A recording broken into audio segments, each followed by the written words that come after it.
Bienvenue dans ce premier podcast Survivre en Colombie, le seul et unique podcast qui te donne tous les trucs et astuces pour survivre à ton expatriation en Colombie. C'est Donifan et aujourd'hui j'ai envie de discuter avec toi d'un thème qui me tient à cœur. Non, en fait c'est pas un thème qui me tient à cœur, c'est plutôt quelque chose qui me fait complètement craquer. Il s'agit de la ponctualité colombienne. Et plutôt que de commencer tout de suite à casser du sucre sur le dos des Colombiens, je te propose de partager avec toi une anecdote. Il s'agit de mon premier jour d'échange universitaire en Colombie, à Barranquilla. J'ai eu la chance de faire un échange au sein de l'université Universidad del Norte, sur Barranquilla. Et mon premier jour d'échange, j'avais cette idée en tête que j'allais être un peu la vitrine de mon pays, que j'étais là d'une certaine façon pour défendre les valeurs de la France. Et étant donné que je savais qu'on était seulement 3 ou 4 étudiants sur plusieurs milliers, seulement 3 ou 4 étudiants à être français dans cette université, je savais que je pouvais pas passer pour un rigolo, sinon j'allais montrer une mauvaise image de ma culture. Et donc pour le premier cours, même si mon niveau d'espagnol était, honnêtement, à cette époque-là, mon niveau d'espagnol était complètement médiocre. Aujourd'hui, mon accent est toujours moyen, mais je me débrouille en espagnol, ça va. Mais par contre, j'avais trouvé le moyen de savoir exactement où allait être mon cours, à quelle heure, qui était le prof, etc. Et donc j'étais arrivé 10-15 minutes en avance devant la salle de cours pour être certain de ne pas passer pour un guignolo. Et 10 minutes avant le cours, toujours personne. 5 minutes avant le début du cours, personne n'est arrivé, toujours pas. Donc je pose la question à un étudiant qui passe par là et à un fonctionnaire, je leur dis écoutez, je suis au bon endroit, c'est mon premier jour de cours, je leur montre mon horaire, ma petite feuille avec mes horaires, ils me disent ouais, il n'y a pas de souci, c'est là. Puis bon, ça a l'air d'affoler personne, que personne ne soit arrivé pour le moment. Le cours avait lieu à 15h, débutait à 15h théoriquement, donc je m'installe dans la salle de cours. À 15h arrivent quelques étudiants, et le prof, lui, arrive 15 minutes plus tard, il est 3h15 de l'après-midi, le prof arrive, ne s'excuse pas, commence son cours, tout le monde est content et tout va bien. Il y a des étudiants qui continuent à arriver vers 3h20, 3h25, 3h30, et au final on termine même le cours en avance. Donc moi, à ce moment-là, c'est quelque chose que je comprenais absolument pas, sachant qu'à l'époque, j'étais en école de commerce sur Poitiers. Nous, dans notre groupe à Poitiers, on avait cette nana qui arrivait tous les jours en retard, l'étudiante typique qui habite juste à côté de l'université, et qui se pointe tous les matins avec 10 ou 15 minutes de retard, et que tout le monde regarde avec des yeux noirs. Quand elle rentre dans l'amphi, on était une cinquantaine, tout le monde la regardait avec des yeux noirs. Il y avait un peu cette haine viscérale de la personne qui arrive en retard et qui nous interrompt tous les matins, même si au final elle faisait pas de bruit, elle faisait tout pour pas se faire remarquer. Il y avait cette haine, ce rejet de la personne qui n'est pas ponctuelle.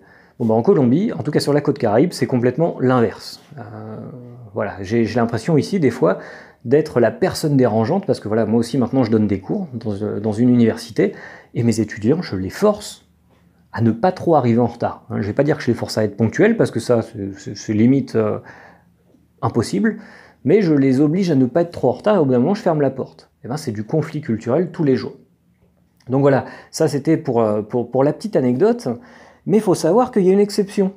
Alors je te dis, tout le monde arrive en retard en cours, tout le monde arrive en retard aux réunions professionnelles aussi. D'ailleurs, mes collègues, quand j'ai des réunions avec eux et qu'ils me disent, on se voit à 5h, moi je suis dans mon taxi, il est 5h moins 5, si je me rends compte que je ne vais pas être en mesure d'arriver à l'heure, tout de suite je me sens mal. Il y a quelque chose qui est physique, ça doit être intrinsèque à la culture française ou à la culture européenne. Je sais que je vais être en retard, je me sens pas bien. Je me sens pas bien alors que je sais que je vais quand même arriver en avance par rapport à tous ceux qui vont arriver en retard. Je sais que si moi j'arrive à 5h05 au lieu de 5h, je suis quasiment certain qu'à 5h15, il y aura toujours personne. Mais quand même, je me sens pas bien. Mais il y a une exception, il y a une grande exception à la règle, c'est le monde de la médecine. Quand on te donne un rendez-vous avec un médecin, que ce soit un médecin généraliste, un spécialiste, un dentiste, ce que tu veux, tu as intérêt à arriver à l'heure. Parce que si tu n'arrives pas à l'heure, éventuellement on va dire, écoutez, l'heure de votre rendez-vous est passée, prenez un autre rendez-vous, aujourd'hui on ne s'occupera pas de votre cas. C'est foutu. Et voire même, éventuellement, la fois suivante, on va te dire, vous nous devez 10 000 pesos, 20 000 pesos, c'est l'amende qu'on vous met, parce que la dernière fois, vous n'êtes pas venu à votre rendez-vous.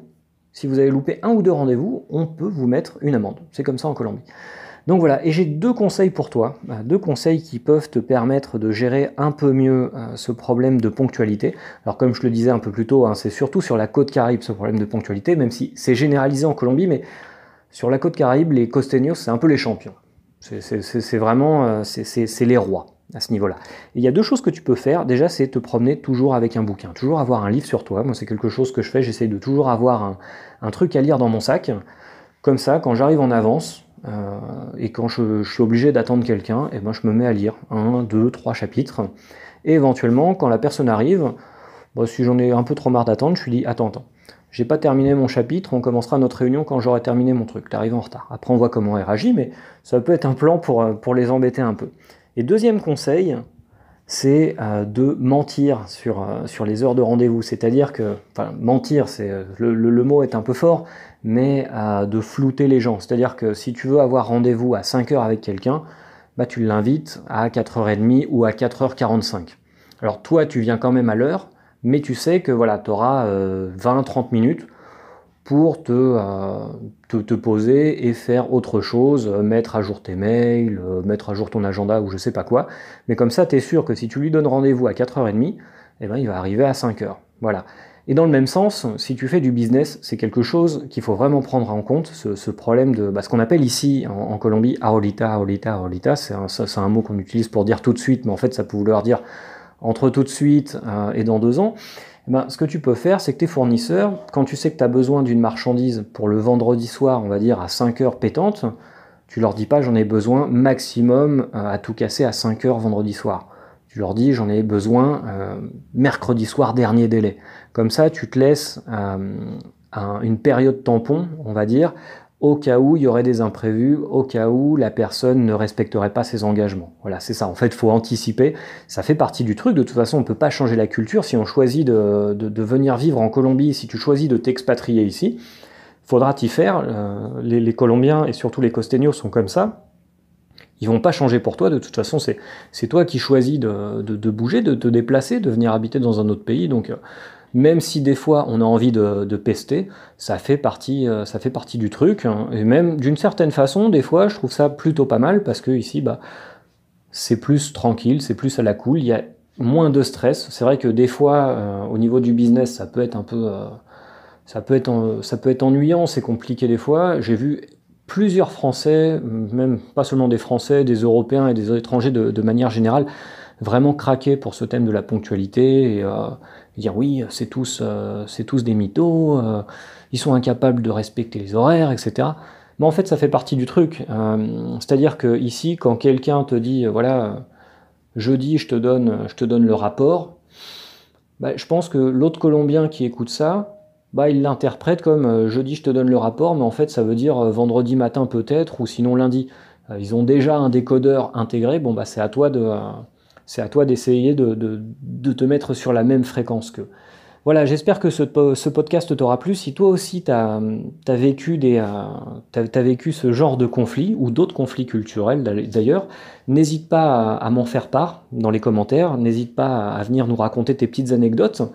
Et aussi, j'aimerais bien connaître ton opinion sur cette série de podcasts Survivre en Colombie. Donc voilà, n'hésite pas à partager, à commenter, etc. Et deuxième chose, je te dis à demain. Demain, on va discuter voyage en Colombie. Ça sera une nouvelle série de podcasts, Voyager en Colombie, et je te ferai découvrir une destination qui, à moi, m'a beaucoup plu. Ça peut être quelque chose de très connu ou quelque chose de plus, on va dire, hors des sentiers battus. Voilà, donc je te dis à demain, à très très bientôt, et salut!